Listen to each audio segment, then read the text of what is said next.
Unit 2 है function and limit of function. दो topic है इस यूनिट के अंदर। तो एट प्रेजेंट जो है हम पहला टॉपिक जो है वो स्टार्ट करने वाले, दैट इज़ फंक्शन। तो फर्स्ट टॉपिक, लिमिट उसके बाद पढ़ेंगे। तो सबसे पहले जो हम टॉपिक पढ़ने वाले हैं वो है फंक्शन।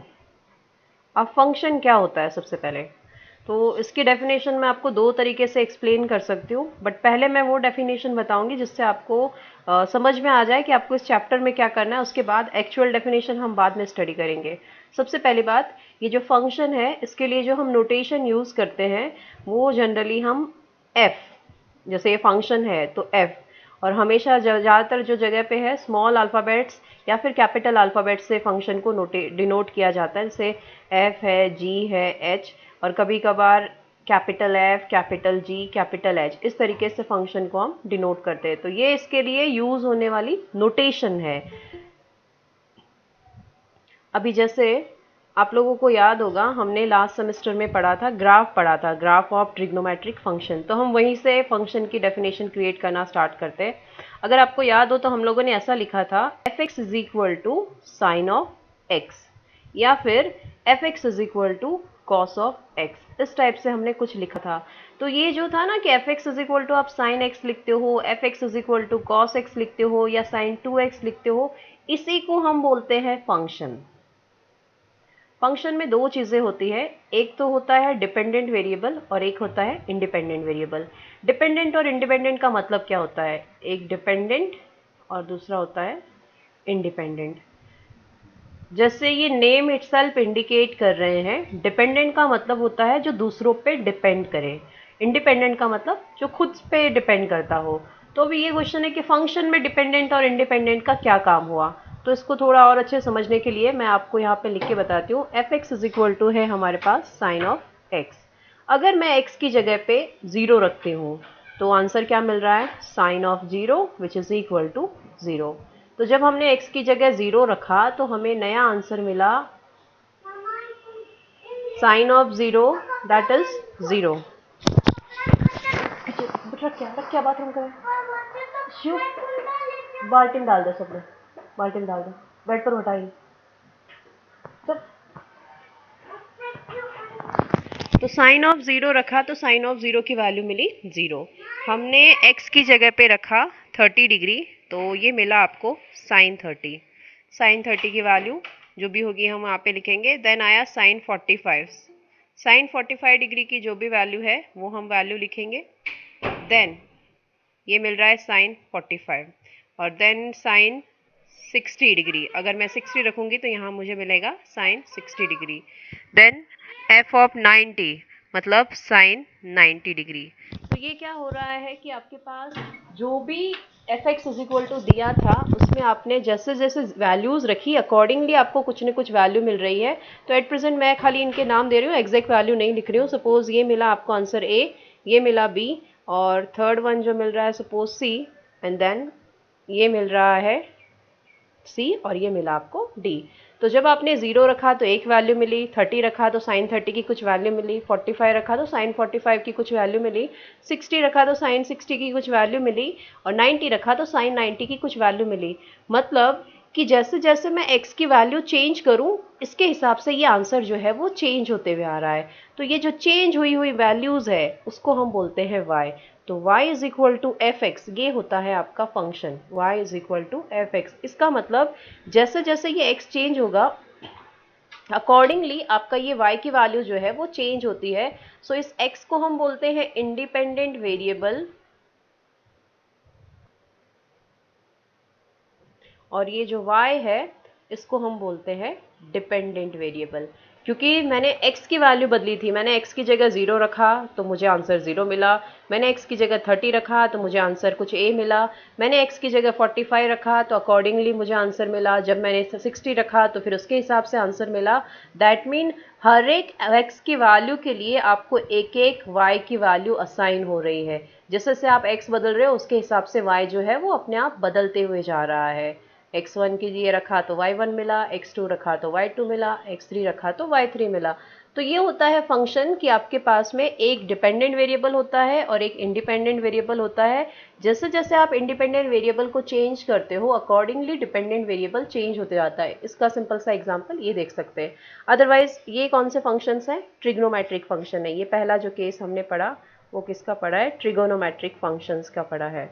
सेकेंड, हर बार ज़रूरी तो नहीं है कि ट्रिग्नोमेट्रिक फंक्शन ही हो, चेंज भी हो सकते हैं। सपोज इस बार हमारे पास में एक्सपोनेंशियल फंक्शन है। सेकेंड इज हमारे पास जो फंक्शंस है वो कैसे हैं? एक्सपोनेंशियल फंक्शंस है। जैसे कि मैं आपको बोलूँ f x is equal to e raise to x है, तो इसके लिए अगर मुझे वैल्यू रखनी है तो हम एफ ऑफ 0 रखेंगे तो उसके लिए ई रेस टू 0 मिलेगा। एफ ऑफ 1 रखेंगे तो ई रेस टू 1 मिलेगा। ये क्या हो रहा है कि जहाँ जहाँ पे x रखा हुआ है आप उन हर एक चीज़ को रिप्लेस कर रहे हो नई x की वैल्यू से। जैसे यहाँ पे f ऑफ x था तो आपने e की पावर में x लिखा। मैं जब यहाँ 0 लिख रही हूँ तो यहाँ पे जहाँ पे x था उसकी जगह पे 0 आया। जब मैंने यहाँ 1 रखा तो जहाँ पे x था उसकी जगह पे 1 आया। सिमिलरली अगर यहाँ पे मैं 2 रखूँगी तो ये बन जाएगा e raise to 2। Total 5 type के फंक्शन होते हैं। पहला है ट्रिग्नोमेट्रिक, दूसरा है exponential, then third one is logarithmic function. इन सारे फंक्शन के बेस पे हमें क्वेश्चंस करने हैं, इसीलिए सबसे पहले मैं सारे फंक्शंस के नाम बता रही हूँ। तो ट्रिग्नोमेट्रिक हो गया, एक्सपोनेंशियल हो गया, next one is logarithmic. Logarithmic का मतलब है कि y इज इक्वल टू आपके पास एफ एक्स जिसकी वैल्यू होगी log x के बराबर। तो अब यहाँ पे अभी तक मैंने आपको इसमें वैल्यू 1 2 रखना बताया। अब अगर मैं यहाँ पे x की जगह पे माइनस एक्स रखूँ तो राइट हैंड साइड पे क्या आना चाहिए? अगर हम x की जगह पे माइनस एक्स रखते हैं तो एफ एक्स की वैल्यू तो log x है, तो f ऑफ माइनस एक्स किसके बराबर आना चाहिए? Minus log x. लेकिन मैंने तो आपको ऐसे बताया कि x को रिप्लेस करना है। अगर x को रिप्लेस करना है तो आपको ऐसा नहीं लगता कि log ऑफ माइनस एक्स होना चाहिए था? राइट है। सो ये चीज़ आपको ध्यान में रखनी है कि अगर हम बोलते हैं कि x जैसे जैसे चेंज होगा आपका फंक्शन चेंज होते हुए जाएगा, मतलब हर एक x की वैल्यू के हिसाब से आपकी ये वैल्यू चेंज होते जाती है। तो जब यहाँ पे x रखा है तो log x है, तो सिमिलरली जब यहाँ पे हम माइनस ऑफ x रखेंगे तो log ऑफ माइनस एक्स आएगा, ना कि माइनस ऑफ log x। ठीक है, ये चीज़ आपको थोड़ी सी ध्यान रखनी है जब वैल्यू पुट करते हो। सिमिलरली अगर मैं बोलूँ f ऑफ 1/x तो यहाँ पे क्या आएगा?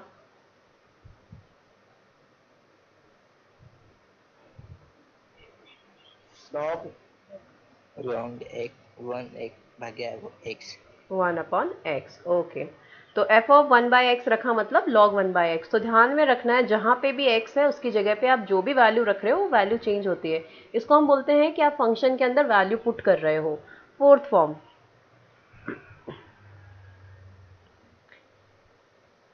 Inverse trigonometric function. Inverse trigonometric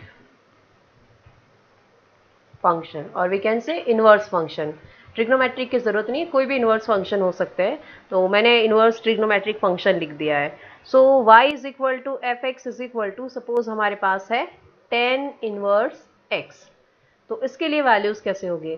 जैसे 10 इनवर्स x का हम लोगों ने जब पहला यूनिट पढ़ा कॉम्प्लेक्स नंबर, तब मैंने आपको उसका एप्लीकेशन बताया था। जैसे कि मैं बोलूँ f ऑफ 0, इसका मतलब क्या बनाइए? 10 इनवर्स ऑफ 0। तो हमें चेक करनी है कि 10 के कौन से थीटा एंगल के लिए आंसर 0 आता है। सो आंसर इज 0 के लिए, तो 10 इनवर्स 0 का आंसर हो जाता है 0। सिमिलरली मैं 45 डिग्री रखूँ तो सॉरी नॉट 45 डिग्री, 1 आएगा। 10 इनवर्स 1, 10 की किस थीटा मेजर के लिए आंसर 1 आता है? तो आंसर क्या है? 45 डिग्री के लिए। तो ये चेक करने आना चाहिए। अकॉर्डिंगली अगर मैं x की जगह माइनस एक्स रखूँ तो वो आपको सब्स्टिट्यूट करना आना चाहिए। Last one, algebraic function. Algebraic function का मतलब है आपके जो फंक्शन है वो पॉलिनोमियल टाइप में होंगे, जैसे 2x प्लस 3 टाइप का, या f x is equal to x square plus 2x plus 1 type के। इस टाइप के जो फंक्शंस होते हैं इनको हम बोलते हैं अलजेब्रिक फंक्शन। तो टोटल हमने 5 टाइप के फंक्शन पढ़े, L I A T ई, ये याद रखना है क्योंकि इसका एप्लीकेशन जो है जब हम ये इंटीग्रेशन पढ़ेंगे उस टाइम पे यूज़ होने वाला है। LIAT, L का मतलब लॉगरिदमिक फंक्शन, I का मतलब इनवर्स फंक्शन, A का मतलब एल्जेब्रिक फंक्शन, T का मतलब ट्रिगोनोमेट्रिक फंक्शन एंड E का मतलब एक्सपोनेंशियल फंक्शन। ये 5 फॉर्म इसी ऑर्डर में याद रखने हैं। LIAT लाइट याद रख लेंगे तो L मतलब लॉगरिदमिक, I मतलब इनवर्स, A मतलब एल्जेब्रिक, T मतलब ट्रिग्नोमेट्रिक, E मतलब एक्सपोनेंशियल। तो ये टोटल 5 टाइप के फंक्शन हैं जो थ्रू आउट इस यूनिट में आपको पढ़ने हैं। एक्चुअली क्या थ्रू आउट इस यूनिट में नहीं, पूरे कोर्स में ही आपको ये 5 ही यूनिट पढ़ने हैं, LIATE। तो ये ध्यान में रखना है। नेक्स्ट वन, अभी ये तो हो गया कि फंक्शन डिफाइन कैसे हो रहा है y is equal to f x type से। अब इसके अंदर वैल्यूज कैसे रखनी है। So next one is value of function. मैं आपको एक फंक्शन देती हूँ, suppose f x is equal to है 2x प्लस 3। मैं बोलती हूँ कि इस फंक्शन की at x is equal to 2 value ढूंढो। तो इसको दो तरीके से लिख सकते हैं, मैंने आपको पहले ही बताया, y is equal to f x लिख सकते हैं। तो y is equal to f x which is equal to 2x plus 3। तो अगर ऐसा बोला जाए कि इस फंक्शन की at x is equal to 2 value ढूंढनी है तो इसका दो तरीके से लिखते हैं हम। y is equal to x की जगह पे आप 2 रखो, या तो ऐसे लिखेंगे f x is equal to यहाँ पे, और दूसरा हम ऐसा लिख सकते हैं कि f ऑफ 2 लिखा, इसका मतलब भी यही हुआ कि जहाँ पे x है आप उसकी जगह पे 2 सब्स्टिट्यूट कर रहे हो। तो 2 इंटू 2 प्लस 3। चेंज कहाँ करना है, ओनली जहाँ पे आपका x प्रेजेंट हो। तो यहाँ पे x है, x की जगह मैंने 2 रखा, तो यहाँ पे x था, उस x की जगह पे भी आ गया 2। सो 2 2 ज़ा 4, 4 plus 3 is 7। So f of 2 की वैल्यू आ रही है 7। अब सिमिलरली हमारा इंटेंशन ये f ऑफ 2 और 3 ढूंढने का नहीं है, हमें इसकी जगह पे जो हमारे कोर्स में अंदर क्वेश्चन आते हैं वो इस टाइप के आते हैं कि x की जगह पे 1/x रख दिया। अब बताओ कि फंक्शन का आंसर क्या होगा। तो यहाँ पे क्या आएगा,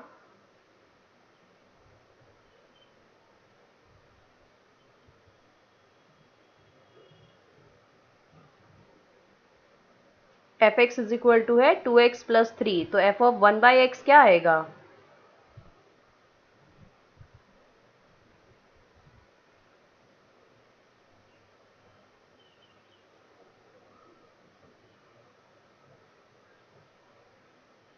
आपको ऐसा नहीं लगता कि जहाँ x है हमें उसकी जगह पे 1/x रख देना चाहिए था। तो कुछ इस टाइप का आंसर नहीं आएगा, 2 divided by x plus 3। F of 1/x का आंसर आता है 2 अपॉन x प्लस 3।